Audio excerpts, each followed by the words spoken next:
Jizzo, how's everybody doing today? See how nice and laid back I am? I'm all relaxed, sitting back in my chair. I'm not all up in the screen. I don't know why that is. I think it's because now I can do that, you know, because of the boom arm. I can basically sit wherever I want and pull the mic right in front of my face. See, I edited myself there. Only 3 minutes in. Let me see who we have here. I think there's some good news in the chat, and there you go. There she is. Miss Can't Be Wrong says, "Hey FBS, I am glad to have you back, Miss Can't Be Wrong. I was lost the last couple of days without you. I was worried about you, and I'm glad you're here. Otherwise, I don't know what I would do. I might cancel the whole show. Good to see you, and I hope you're feeling better. Sally, Dave, Stevie, Doug, Jason Mikesell, John DeLong, Michael Hensley, we love you too. Sonny Soprano, hey now. Jesse James, Albert the Truth Telling Alligator, Jesse Roth. Why? Why am I the Lucky Bald Sicilian? I actually love that name. Why? Why am I Lucky Bald Sicilian? For Lucky Luciano, yes. The picture. Yeah. I am very lucky though in life. I am. I really am. You know, I'm a very fortunate guy. You know, I've always been lucky. You know, every now and then horrible things happen that are out of my control, but it seems that I'm always saved right at the very last minute. You know, I think that's probably the truth for a lot of us. Right at the very last minute, something comes along. I think a lot of it is manifestation. I do, honestly. I was talking to my mom about this the other day because she's a very negative person. I love her to death. Even though she's always in good spirits, my mom is like, she kind of thinks the world is out to get her, you know? I hate that. And I try to tell her, you got to be positive. I know a lot of people like that. But either way, it's amazing. She manages to always be in good spirits and have a smile on her face. She's energetic. She goes and does what she has to do. Sometimes she has bad days. You know how that goes. But I was trying to explain to her that I truly believe that you can speak things into existence like this, or think things into existence. You know what I mean? Like MobTube, for example. I used to say to Gunsmoke on the phone, how is it that we both kind of grew up and lived our lives reading about these guys and watching documentaries and studying them and, always being into the mob and all this shit. And now somehow we've landed here, where there's involvement with a lot of these people and you meet them and talk to them. And, it's very, very strange. Like I told you, Bill Cotolo, first time I saw his story was on a TV show in like 2008, 2009. Now I talk to him on the phone every day. It's I was thinking about like rappers, for example. Like I'll see a rapper who yesterday was nobody, and today he's on the phone with Jay-Z, and he knows fucking 50, and he knows all the biggest rappers and shit. And it's like that's got to be wild for him because he probably never thought he'd be talking to these people or having conversations with them. Now, the people on here that I'm talking about are nowhere near that level. But you get my point. Whatever you take an interest in, you know. Uh, somehow you find yourself smack dab in the center of it. Not the mob itself, but this conversation about the mob and, all this horse shit. Now, I'm not really into that anymore. For me, it was more the actors, but that I never thought about. I never really studied actors or thought, um, I guess, how do I put this? That was never really on my mind. I was interested in the mob stuff. I watched the documentaries. I read the books. I read articles. I read stories. To some extent, I think we've all studied it a little bit. But that's nothing compared to some of the actors and stuff. Getting to meet them. But there's a whole lot of things. I'm going to give you an example. In 2016, when I got that bust, right, that week, I got real fucking paranoid, which is not uncommon when you're using massive amounts of cocaine and alcohol and benzos on top of it, you know? Uh, I was getting real fucking paranoid. And I came out of my house one day. I was living on Boundary Avenue, and I looked across the street, and I noticed that the neighbor across the street put a new camera on his roof. But this camera was facing my house. Okay, now he wasn't directly across the street. He was a house or two down from the house directly across the street.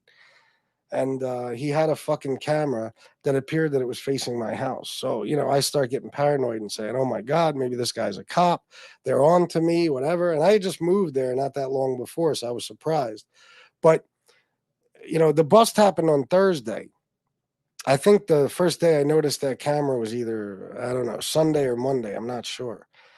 But there was other things that took place too. And I think that I talked getting busted right into existence because I was sure it was going to happen. I was like, that's it. It's the end, at least for now. I'm going to get bagged. I know it. And then on Thursday, I did. So you can speak good and bad things into existence. That's why if you ever watch or read The Secret, you'll hear them say, or you'll read them saying, never even think about cancer. Like, never even let it enter your mind. Don't talk about it. Don't discuss it. Don't worry about it because you'll wind up with cancer. Because whatever's on your mind, you're kind of putting that energy out into the universe, you know? And you will manifest things without a fucking doubt. There's a million things I could tell you about, honestly. A million things. Uh, the radio thing, you know, this is as close to it as I might ever get. I don't know. But it was always my dream, especially being a DJ, to be on the radio in some way, or at least have my own uh, setup so I can broadcast and talk to people and put my thoughts out there and comment on things and shit, you know, like Howard does. And here I am now. Again, it's hilarious to even mention my name in the same sentence as his. I mean, this is nothing. And you know, it's not even like a salary job. It's not, I have a contract, none of that horse shit. It's just my own little thing. But the point is, I can click live every day and there's going to be people listening to me and I could say whatever I want to an extent and talk about whatever I want to an extent, you know, so I can get my word out there on whatever it may be. Whatever's on my mind that day. Kind of like Pump Up the Volume. It's one of my favorite movies as a kid. That movie came out when I was like 11. And I told you, I wished I had what he had, that little like ham radio station or whatever the fuck that was he had. That little underground thing. And this is pretty similar, you know? Except people know who I am. I could come on in the middle of the night if I want to, 3 in the morning, just click live, and there'll be at least a few people here listening. Pretty dope. So I do think you can manifest things with your mind without question. There's a lot of people I try to explain that to, and I ask them, you know, watch The Secret, read about it. It's going to change your life. And you know, people just don't want to do it. They don't take it seriously. You should take it seriously.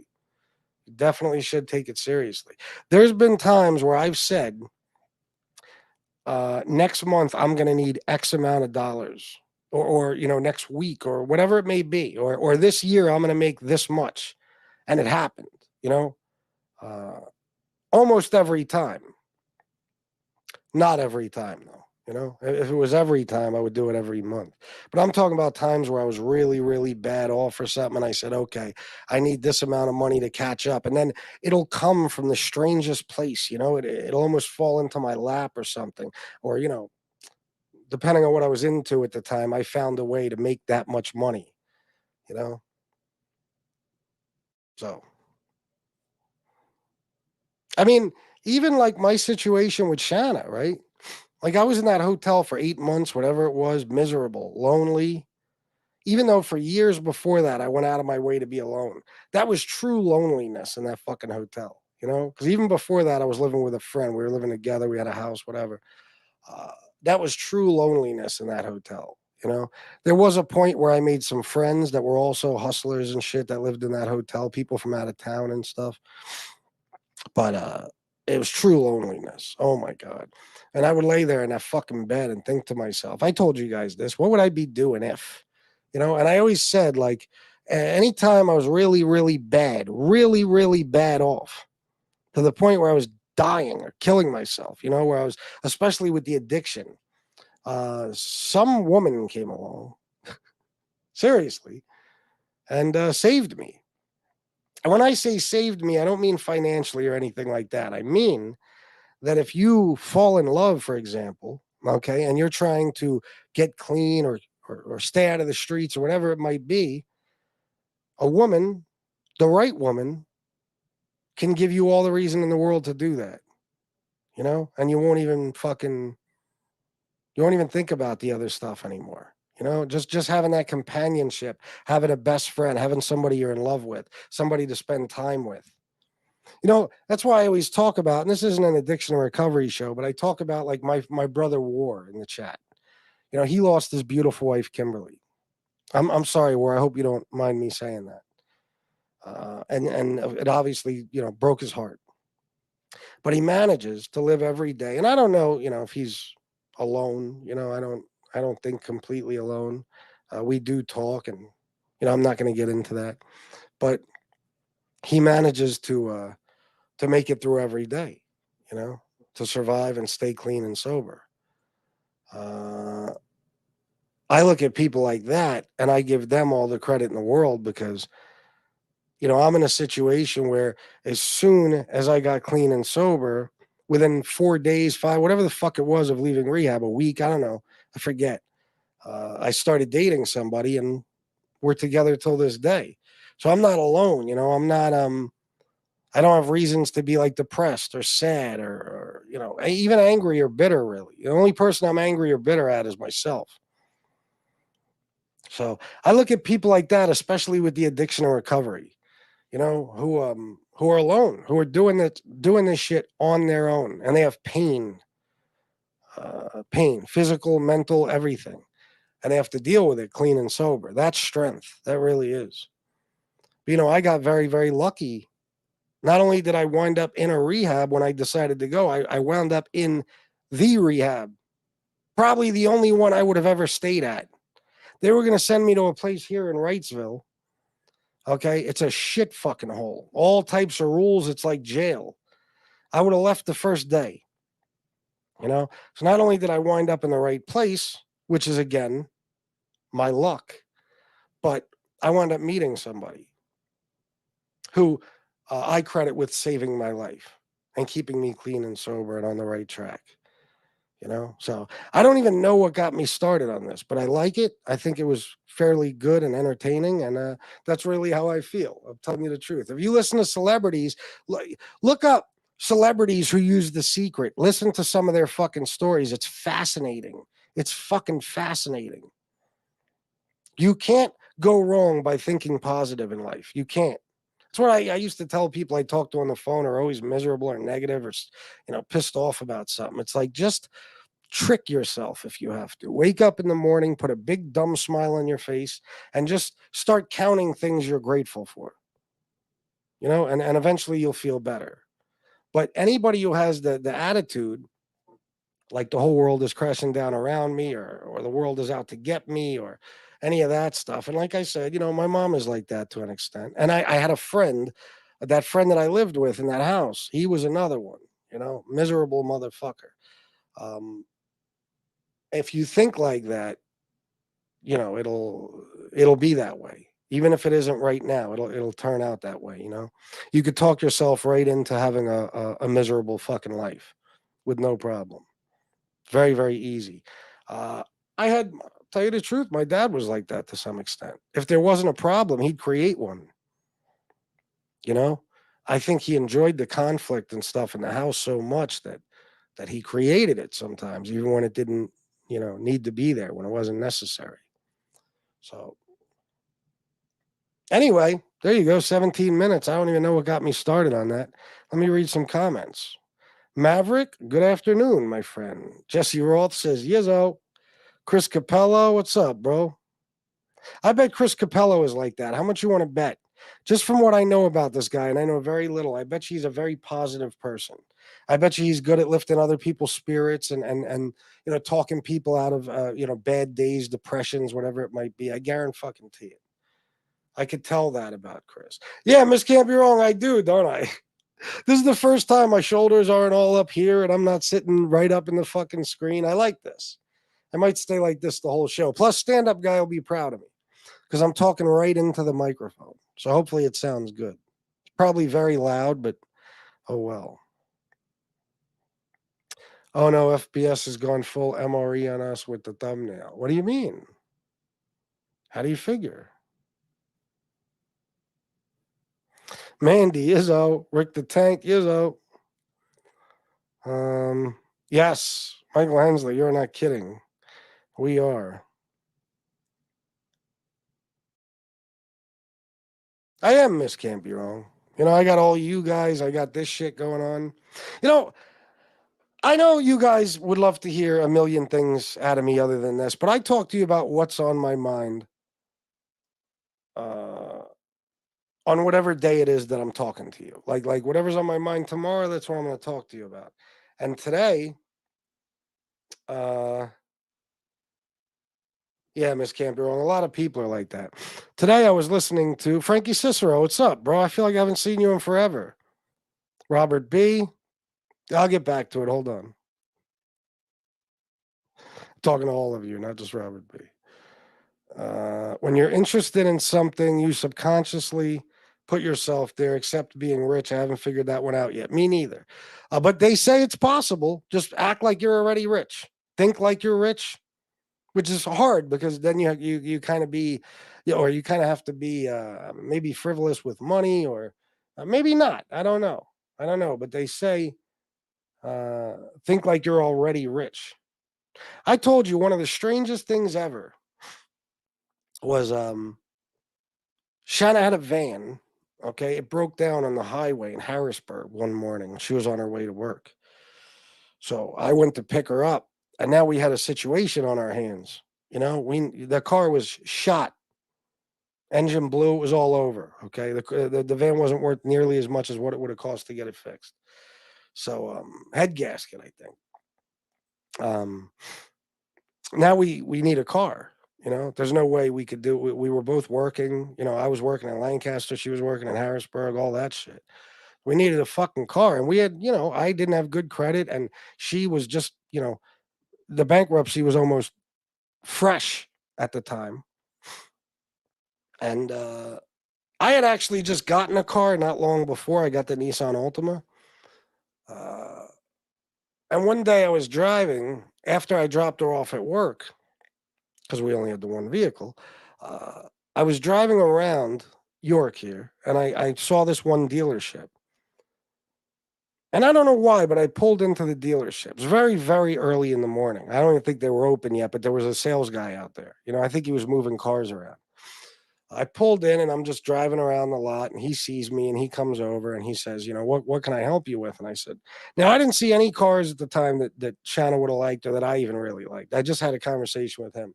And this is bad. You never do this because if you do this, it makes negotiating a whole lot harder. But to some extent, I had to, get information to know if maybe this guy or this dealership could help us. The best way to negotiate is act disinterested, like you don't even want a fucking car, and you can haggle a little bit. But I said, well, we're in a bit of a bind. My wife's van broke down and we need a new car, and she just filed bankruptcy and my credit isn't fantastic. So he said, well, I don't know exactly what her situation is or yours, but if anybody can get her approved, we can. So I said, okay. So uh, we went there one day. I think it was after she got off work, and we had a conversation with them. And you know how it is when you got bad credit or you don't have a lot of money down, whatever it may be. You don't get to pick your car. Okay, they tell you what you can have. There might be two cars in the lot nobody else wants. Those are the ones they'll finance you for. Whatever. So or get you financing for. You know what I'm saying? Uh, he gave us a few choices, okay, and one of them was a beautiful car that I loved, she loved, nothing special, but a beautiful car. Okay, especially considering our situation, we didn't think we'd be able to get it. So uh, that was it, just like that. We picked that one. We went in. Shanna started doing the paperwork. I went to get the down payment, and bring it back to them in cash. And we drove away with that car. Now, while Shanna was signing papers, once I got back with the down payment, she said to me, "Chris, remind me to show you my." I forget what she called the book at the time. There's a book. If you study The Secret, they tell you should have a certain type of journal where you should write the things that you want, kind of like a wish board where you put pictures up of things you want in your life. You stare at those pictures every day, and the theory is that somehow you'll manifest those things. Um, she had a book. I forget what it was called, but she said, "Remind me to show you my book when we get home." I said, "Okay." So when we get home, a couple hours after, she pulls out this book and she goes, "Look." And I swear to fucking God, okay, she had written, I don't know if it was the night before or a couple of days before, I don't know, but she had written the description of a car she wants. She wanted like, um,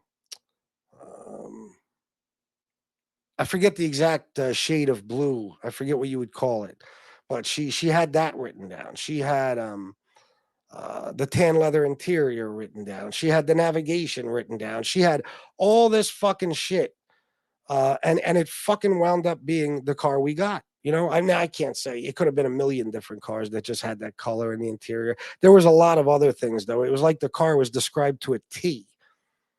You know, and she had written that in the book before she ever even saw this car. She had never even been to that dealership before, and I hadn't seen it either. So it's not like I told her about it. And that's the car we ended up with. So you know, I believe in the shit.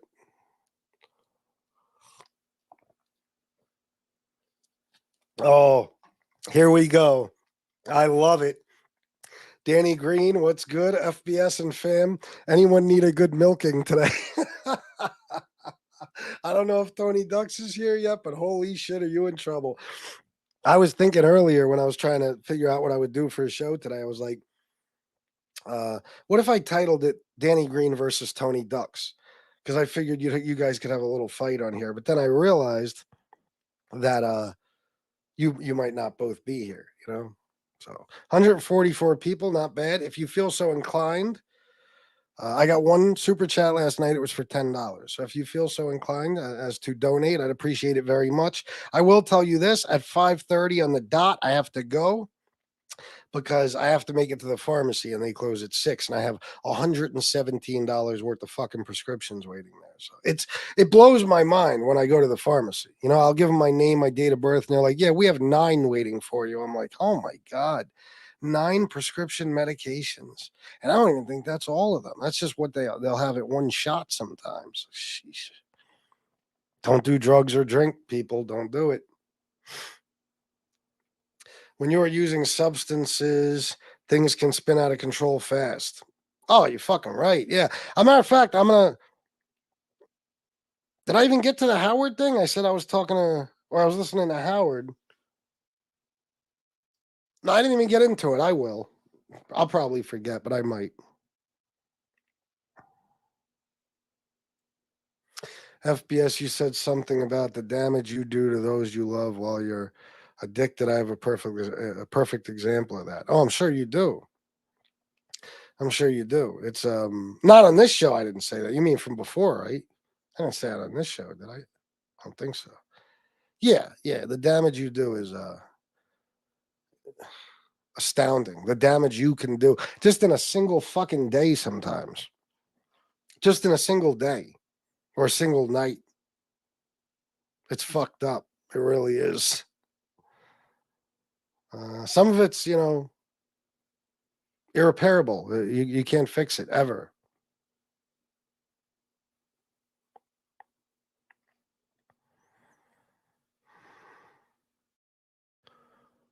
Let me get down here. Uh, It's not nothing. It could be the beginning of something big. You never know. Oh yeah, but you know what I mean. I don't. I got to be careful everything I say. Because they'll be like, "Oh, he's talking about. He's comparing himself to Howard Stern. He thinks he's a big deal." No, I don't. If that's what you're referring to, Robert. No, I don't. I'm just saying that. I like last night. I shut all the equipment off. And I was on my way out the door, and I looked back in this room, and I was like, "This is fucking dope." This is fucking dope. I wish you guys could see it. Maybe I'll take a picture of the whole setup from over there. How sick it looks. You still didn't see this gaming desk that lights up all different types of colors that matches the lights on the Roadcaster and the fucking, what I mean, the keyboard on the fucking laptop. And it's crazy, man. This shit is dope. And I could just walk in here at any given time without notice or anything and click live and start talking, and people will listen. There will be people there to listen. That's an incredible thing to have. It really is. And if you can make a little money at it, can't beat that.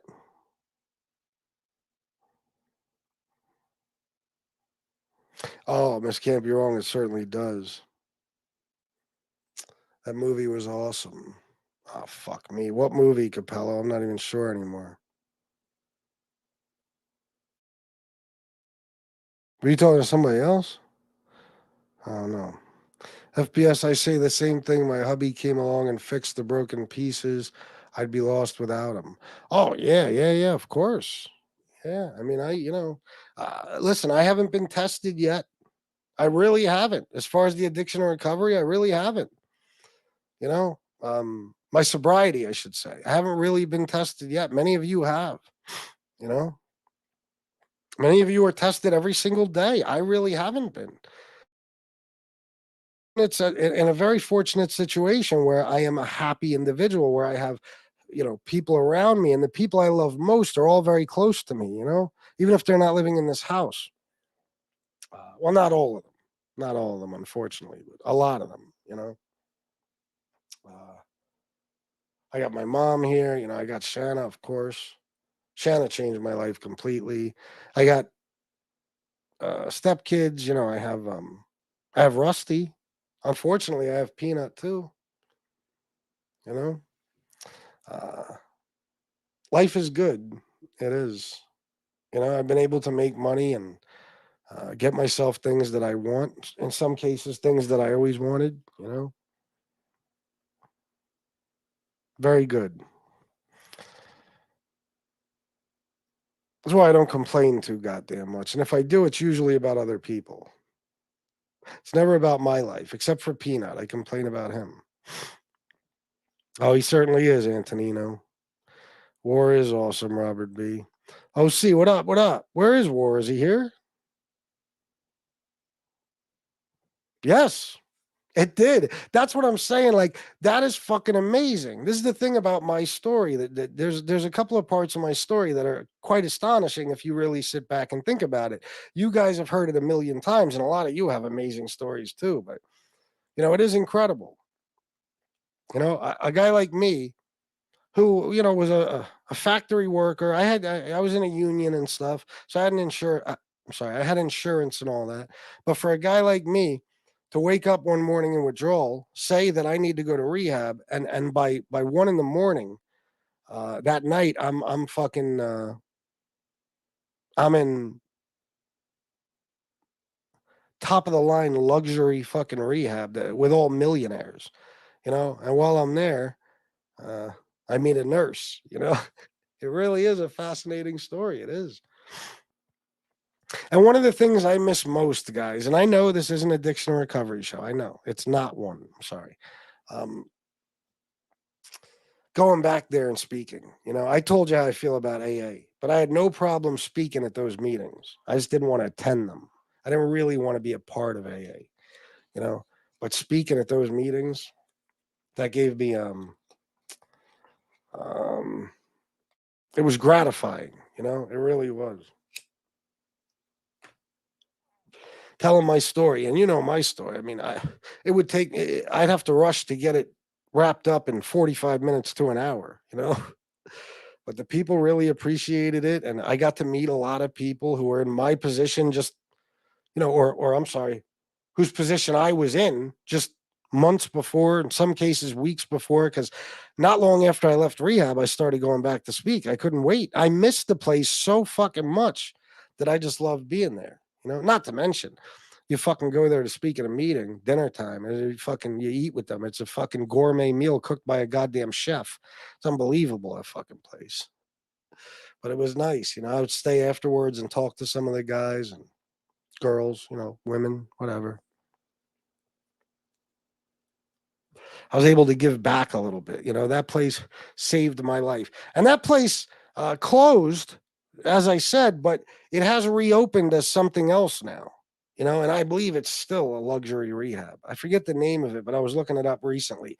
It's still, it's still unbelievable, as far as the luxury of it, the pool tables, the gym, the fucking yoga, the tai chi, the meditation, the fucking deep tissue massages, the tennis courts, the basketball courts, the walking trails, the fucking art classes, the music classes, all the different fucking groups, the gourmet chef who cooks you meals twice a fucking day, the salad bar, the fucking, what I mean? All that shit. All that shit.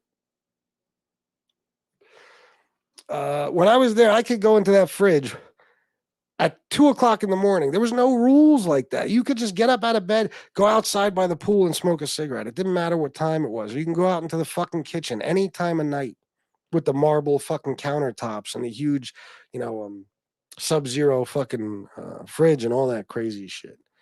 And you could make a bowl of cereal or some toast, whatever you might want, or you could go into the leftovers drawer and you might find prime fucking rib that you can heat up. With all kinds of sides and all types of other shit. It's fucking amazing, man. What a life. I swear to God, I'd go back in a heartbeat. I would. What is this? Somebody just sent me something. All right. Oh, that's funny. I gotta watch that later. Stop. Let me get a fucking copyright. Fuck me. All right. Anyway. We could fall in love more than once, but there's only one true love. I believe you're correct. Like Pizza says, fake it to make it. That's right. Like, there you go. It's true, though. It really is, in a way. Not being a corny douchebag on YouTube like Pizza who tries to convince people that they were in the mafia and all that shit, but you do have to almost live your life like as if you already got what you wanted. You have to.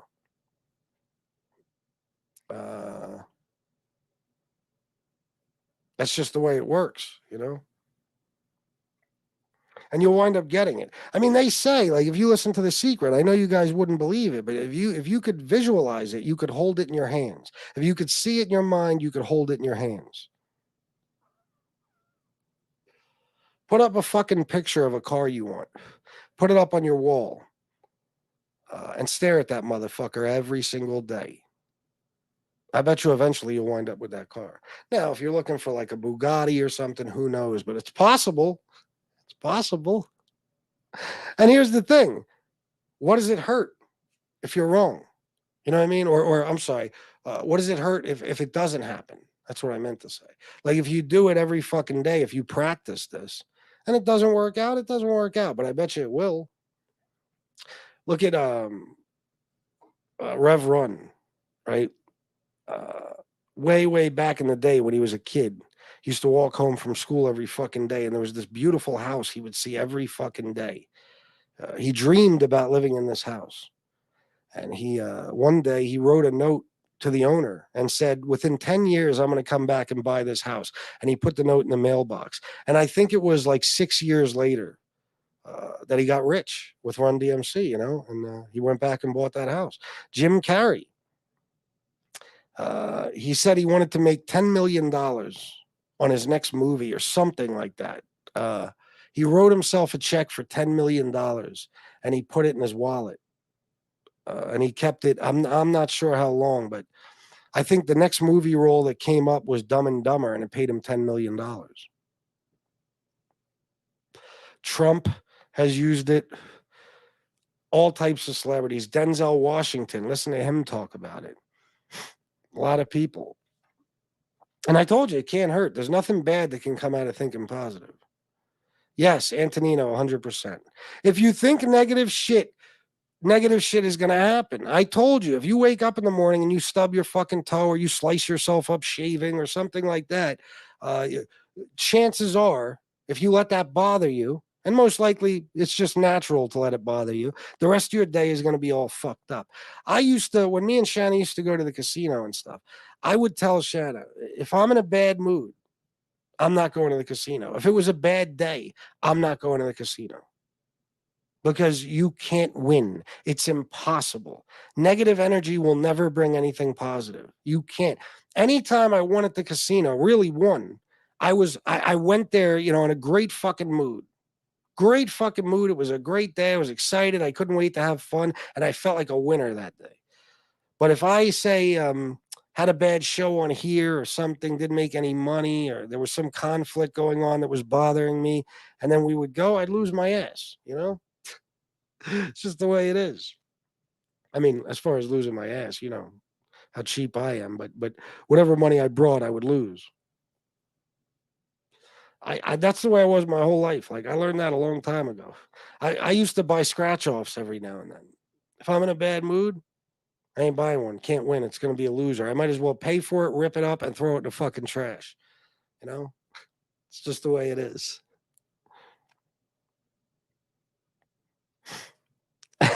D Gainey, that's right. Jesse Roth, FBS. That's why I tell people to try and be kind. If you put kindness out there, it will come back to you. Yes, it will. It really will. Uh, can I ask, guys? I don't mean to bitch and moan and complain, but it's been pretty rough, this whole month. Um, I'm doing this show. It's all about positivity. It's a good thing. I'm not tearing anybody down or anything. Is it really like 148 people, no money? I mean, that is kind of disheartening. It's like, wow, of all the negativity on here, I'm having a nice, relaxed talk with my audience about positive things, positive energy, all this stuff, and not a single donation. See, this is what teaches people on MobTube and YouTube in general that you constantly have to be at war with some fucking buddy or nobody will give you shit and then you can't make a living. It's a terrible thing. It hurts my heart. It does. Bobby Berberian, hey you. America, Polo, big dog. Thank you, Miss Can't Be Wrong. It's fucking better at this point. Albert the Truth Telling Alligator. I try to stay positive, but it's not always easy. No, it's not. It's very difficult sometimes, but that's why I say practice gratitude because when you're finding it hard to stay positive, if you look around and think about all that you have, everything that you're blessed with, so to speak. I hate to use that word, but it makes it a lot easier. You almost can't be unhappy. Like if you're a miserable motherfucker who doesn't appreciate anything, like pizza. Okay, let's take pizza for example. Okay, pizza is a miserable, angry, bitter motherfucker. Okay, he hates the whole fucking world. That's why no matter how much he's given, he can't appreciate it. He can't. He's too fucking miserable to see how fortunate he is, especially being in his position in life. There isn't a homeless person in the world who wouldn't give both their arms, well, at least one, probably their left one, to be in his shoes as a homeless person. Even though his shoes are probably very, very unattractive and horrible. You know what I'm saying? Theirs are too. They're homeless. So, uh, it's the truth. If there are homeless people out there who have a positive way of thinking, I guarantee you there are. It's just a certain type of person. Okay, you take a person like that, or you take probably the average homeless person, and you shower them with money like pizza gets. You get them rooms, you get them apartments, you get them furniture, TVs, wall art, fucking wagons, dogs, whatever the fuck. They're going to be the happiest motherfuckers on the planet Earth because they're going to say, this is amazing. I've done nothing. I've been homeless. And yet money just rains down upon me. Anything I want, I just say, "Hey guys, give me. I need 2,000, an RV, a new car, an apartment, some food for Leon," and boom, just like that, it's there within an hour or so. It's there. You have it. It's amazing. If Tony Pizza had the right attitude, he would be the happiest, kindest, most grateful, appreciative motherfucker in the world. Because he would say, "This is fucking amazing. Like, I've done the impossible," which he has. Tony Pizza has done the impossible. He's figured out a way to take just a phone, no home, no clothes, no nothing, no family, no friends, just a phone, and make a fucking fortune as a homeless person. It's incredible. It really is. If he had a different attitude, he'd be the happiest motherfucker on the planet. But he's miserable and bitter and angry and cold-hearted, and so it doesn't matter what you do for him. He's still, plus he's got a complex. He feels like the world owes him something. There's a lot of people like that, especially a lot of people on MobTube, trust me. The world don't owe him any fucking thing. Nothing. The world owes none of us anything. But because he feels that way, there can never be enough. Because he feels like he's owed more and more and more and more than what he's already getting. Fascinating person.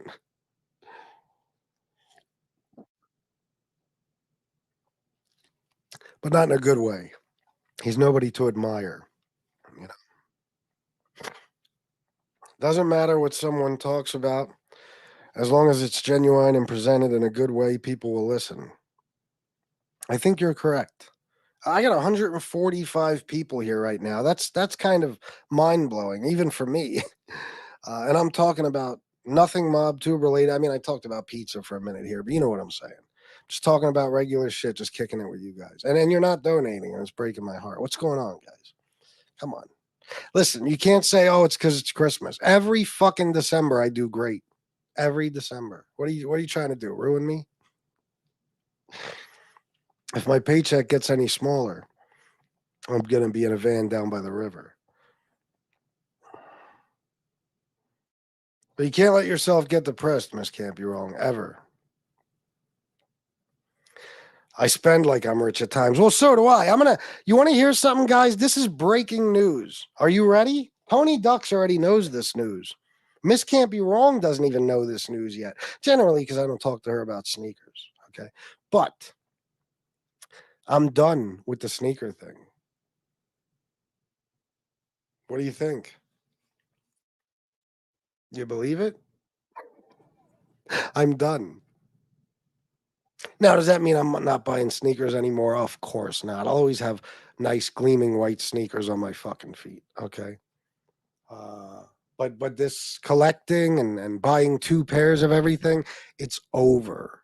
Over. I'm done. I'm done. It's just priorities. You gotta fucking you have to you have to have your priorities in order. And there's much better things I could be doing with that money. For example, I got two pairs of the cherry Jordan 12s. Okay.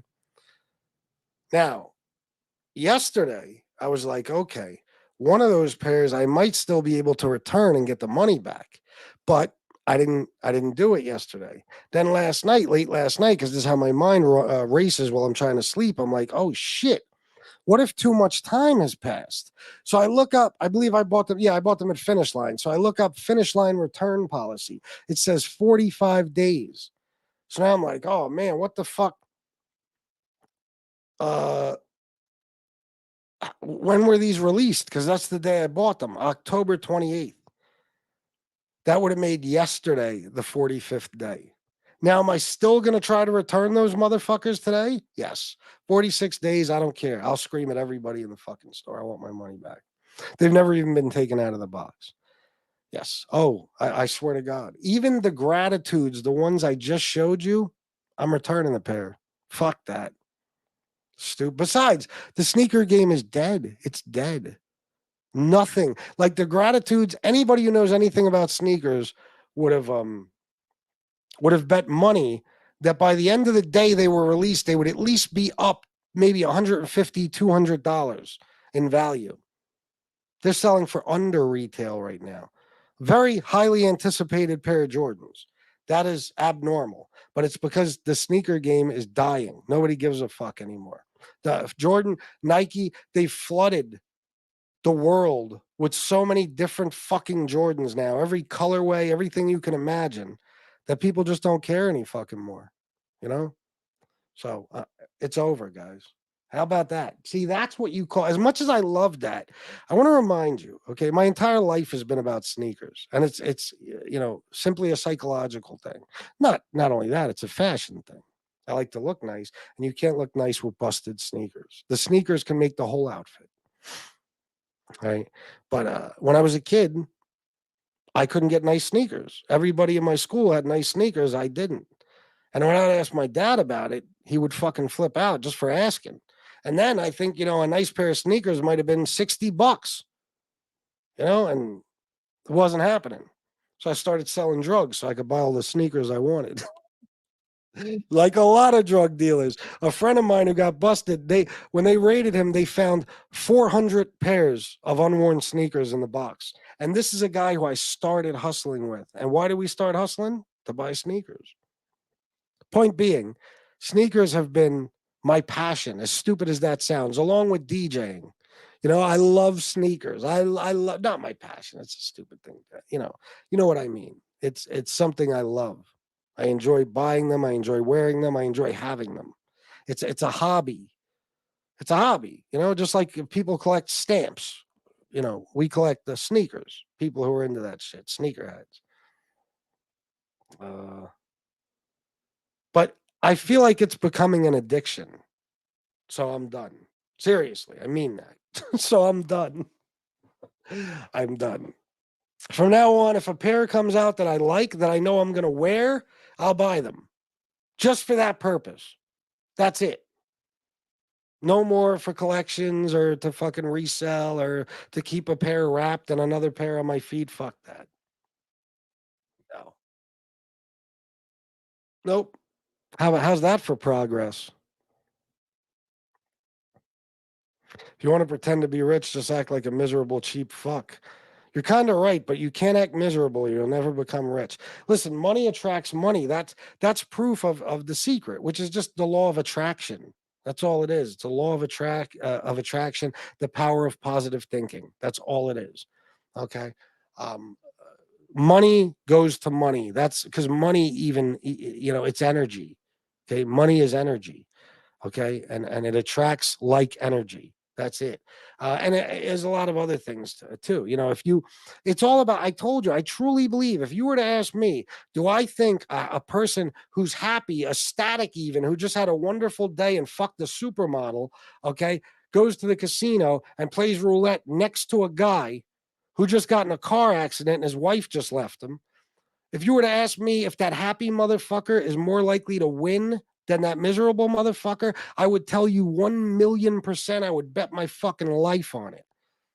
Okay, not just that, but send a rich motherfucker to a casino with a broke motherfucker, and guess who's going to win? Not the broke motherfucker. Okay, it's not how it works. Money attracts money. Same fucking thing. Same theory. That's why if you ever notice that once you get ahead in life, it's like you really get ahead. You're not just ahead by a little. Like I remember when, we were struggling a little bit until I started DJing. Me, my daughter, and my daughter's mom. I was just working a kitchen job in a restaurant. She was a nurse aide, whatever. And, we just had our daughter. We were doing our best. But we didn't have a whole lot of money. I wasn't hustling or nothing at this point. I was clean and shit. So I wasn't using, but I wasn't hustling or nothing. I was just working. And I got the DJ gig and we got ahead. I was making so much money, we got ahead, but then we just kept, it was just like a rainfall of money every fucking where I looked. I started hustling again, but fucking just money coming from every fucking where. Okay. The DJ thing, I was getting so many fucking gigs that it got to the point where I would have another DJ go do the gig and he would give me a cut of the money. So I could send him to Baltimore to do some fucking sorority gig while I was DJing at a club in York City making 600 for the night. He would go make 4 or 500 and give me a cut of that, 25%, just for getting him the gig. You know, it's amazing. That's the way it is in life. A lot of the time when you get ahead, you keep getting ahead, but when you get behind, it gets worse and worse and worse. It's the truth, man. It's the truth. A lot of it has to do with your thinking, you know? That's why rich people get richer. Because rich people don't give a fuck. Now, I'm not saying they're not cheap motherfuckers and they don't care about money, but they're much more relaxed about money. And who, like, if both of them go to the casino with $500, the broke motherfucker, if he loses that, might not be able to pay the rent. But the rich guy, it's it's probably his bar tab for the night. You know, you don't care. And when you don't care, good things happen to you. We spoke about this recently. The art of not giving a fuck. I try to out drinking a Red Bull out of glass hasn't worked yet. Yeah, I never heard of that being a tried and true method. By the way, let me just give my man here, Anthony Cipollone, a shout out. If you notice, my on-air light is now lit up and it looks damn good. You know why? Because of Anthony Cipollone. That's right. He messaged me the night I was talking about how it's just like a blur. You know, when I turn it on, you guys saw it. You can't even read that it says on air. It just looks like a big white blur with a red outline. Well, he told me about these dimmers that you can get, but you know, I knew there was dimmers, but this one takes a USB. I didn't know they made them for USB cords, all that shit. Well, they do. So I bought one, and he actually got me one, which is going to be arriving tomorrow, which I'm going to use for something else. Thank you, Anthony Cipollone. But thanks to him, now I can have my on-air sign on. See that? Beautiful. Am I right, Chris Capello? Oh, you've been told that. Yeah, yeah. I have a feeling that if I was in a really, really bad mood, I could call Chris and he could pull me out of it.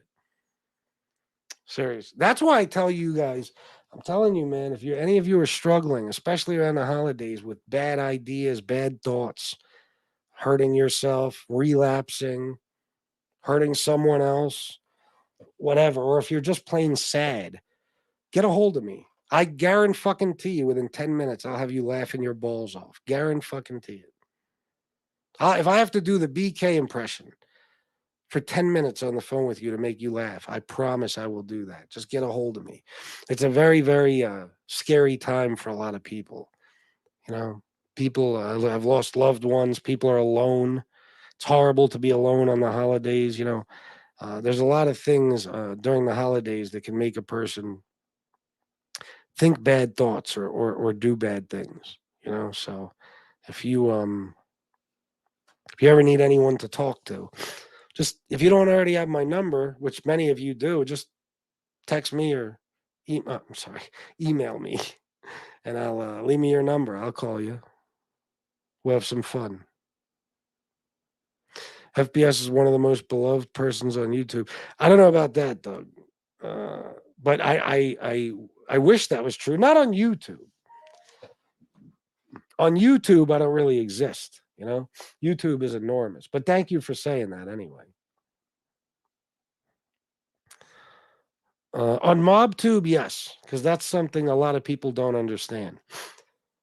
All they do, people look at all the people that hate me. First of all, they hate me because I'm doing well. That's why. They don't hate you when you ain't shit. But nobody else has an audience like I have, a chat like I have. Nobody. You know what I mean? That's love. Like these people have been with me forever. The people who donate, that's how you know. How was I always able to make more than everybody else? Because I got great people who donate, not on this show, but usually.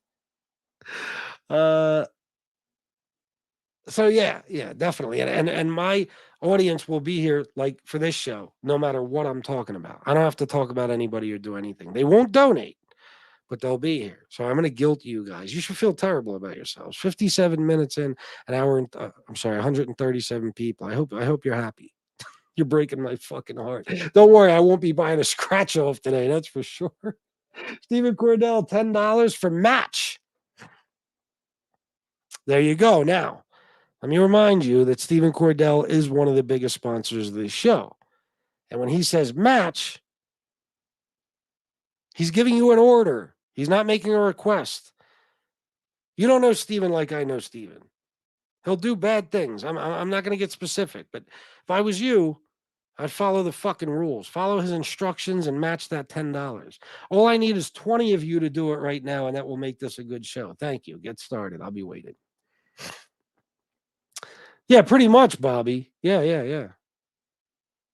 You remember that fucking episode of the Cosby Show? Do you guys remember that? Where he brought Theo or whatever, and they went to the dealership dressed like bums, because Bill Cosby didn't want the dealer to know that he was a doctor, and that he had money. And I think Theo fucked it all up.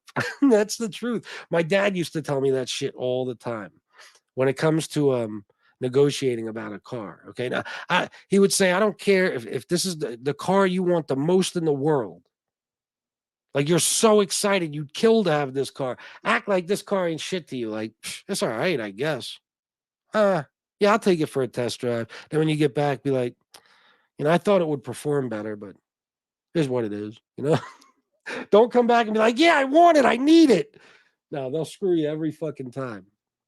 But of course, in order to have the luxury of negotiating, you also have to have a little bit of money and credit. Okay. Because you go into a dealership with a 500 credit score and no down payment. Guess what? You're probably going to leave on a fucking skateboard or something.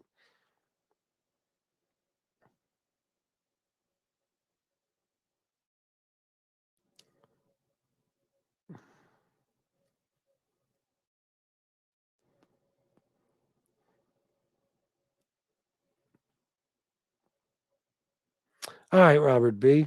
Well, you're probably back already.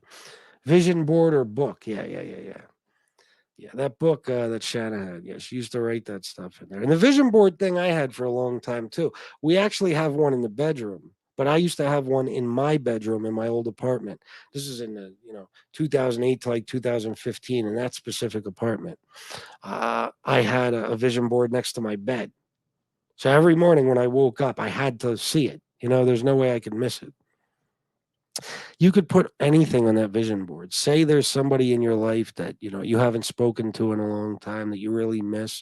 Say you're fighting with somebody and you want to patch things up. If you got a picture of you and this person maybe hugging or with your arms around each other or smiling together, put that up. Stare at it every fucking day.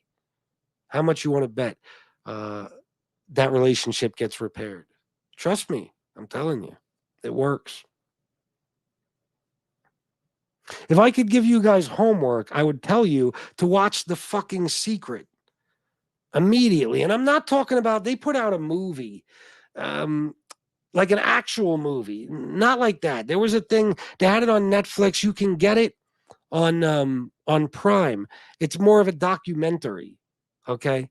It's that you got to see, or get the book, get The Power of Positive Thinking, get The Law of Attraction, get the book, The Secret, whatever. And I'm telling you, check it out. Get it for somebody for Christmas. If you have a negative motherfucker in your life, do that. It'll change their life. Guarantee it.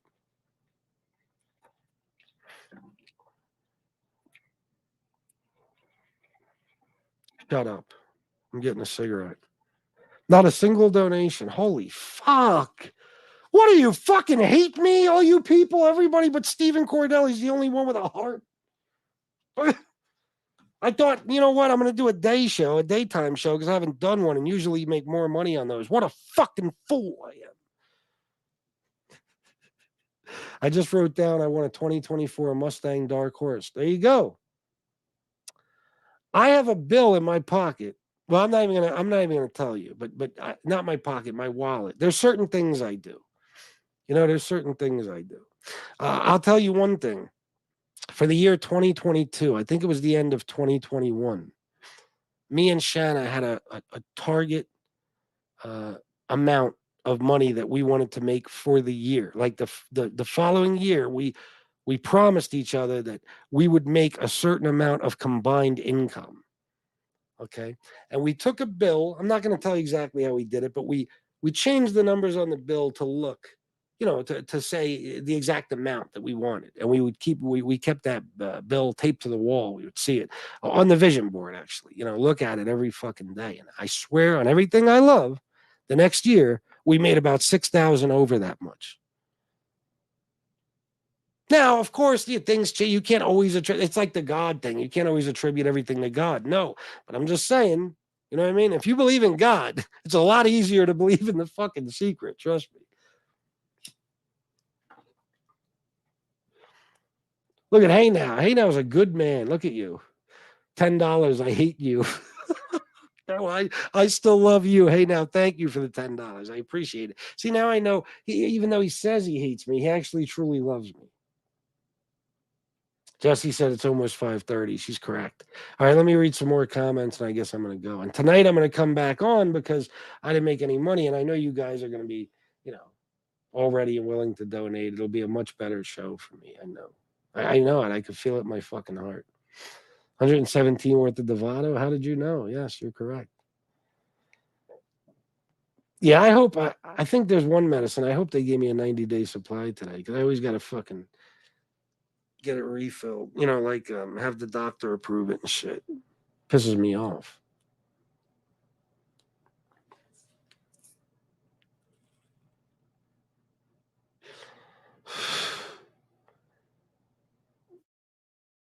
FPS, you really milking this story. Where's Tony Ducks? Rick, best FPS and crew, long day work, and took retirement early last year after 2 knee replacements, but back part time. CNC, love it, and company is good. Chilling with music now. That's awesome, man. And I'm glad you recovered from your knee replacements. That's good, man. Uh, See, Rick is enjoying life, sitting back, listening to music, and the FBS show, relaxing. FBS, I'll say it. Uh, FBS, I'll say it. You heard it here first. FBS and I are the next Howard and Robin. We are getting a serious contract. There you go. I spoke it. That's right, Miss Can't Be Wrong. We are. We really are. Watch. It'll happen. It'll happen. We've been discussing that. It's only a matter of time. Be sure the door is fully closed. There's a rogue peanut in the house. Yes, I know. He's a monster. He wasn't that bad today. He wasn't that bad today, but he will be later. There's no doubt about it. No question.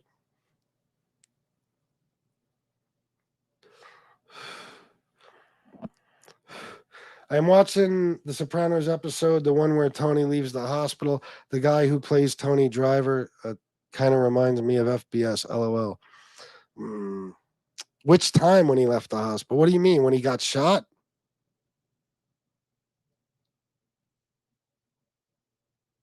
When he got shot by Junior? Or which one? I don't know.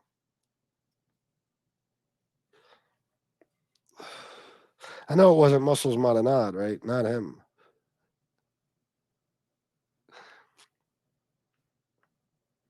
That's right, sir.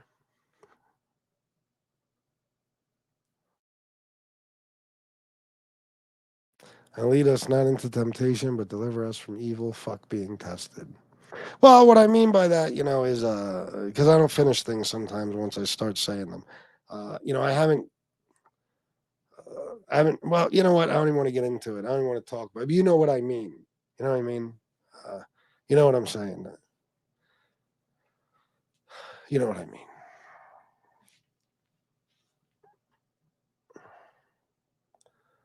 Jesse James, it really is.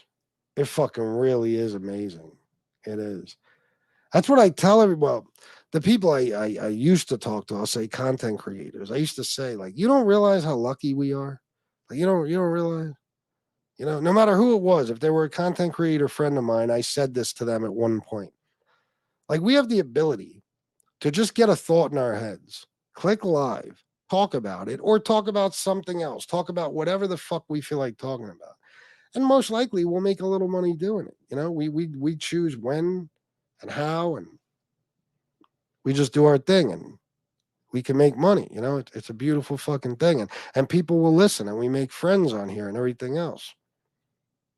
It's an incredible situation. That's why I love like last night when Tony Ducks and Danny Green were going back and forth.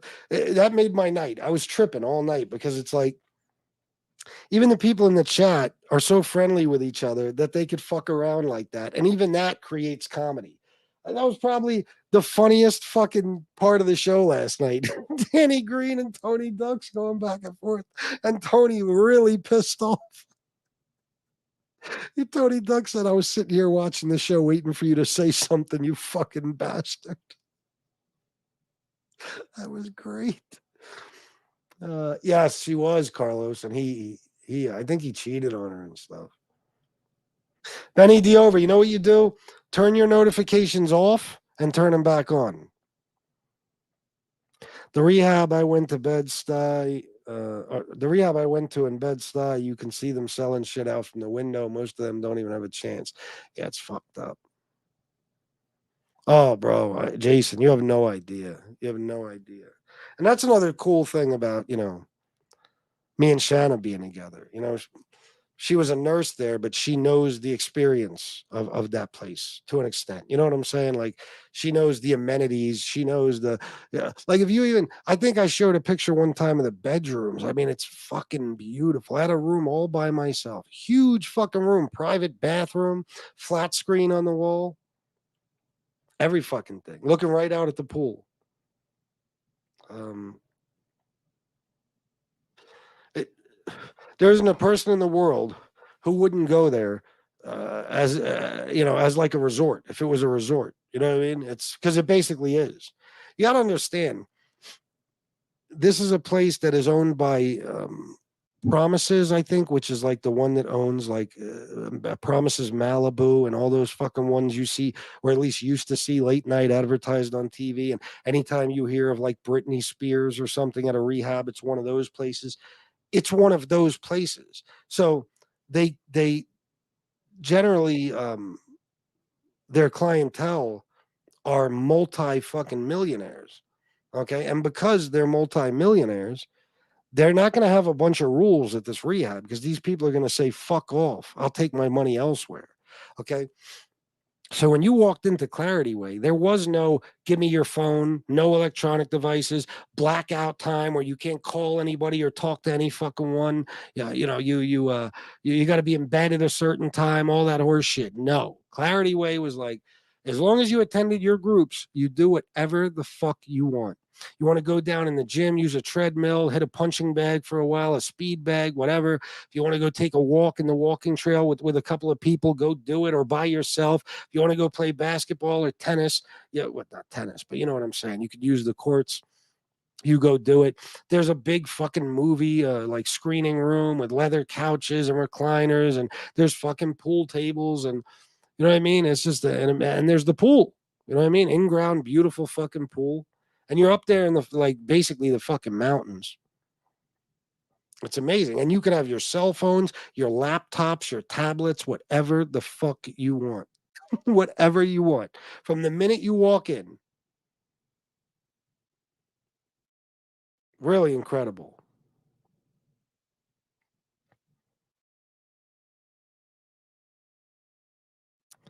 Um, I went to some place in Suffolk County, deep Long Island, New York, got into a fight, got thrown out. Went to Creedmoor Addiction Treatment Center in Queens, New York, the one next to the crazy hospital. Oh, gotcha.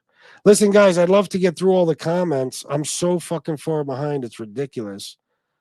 But I have to go. I have to get to the pharmacy. Um,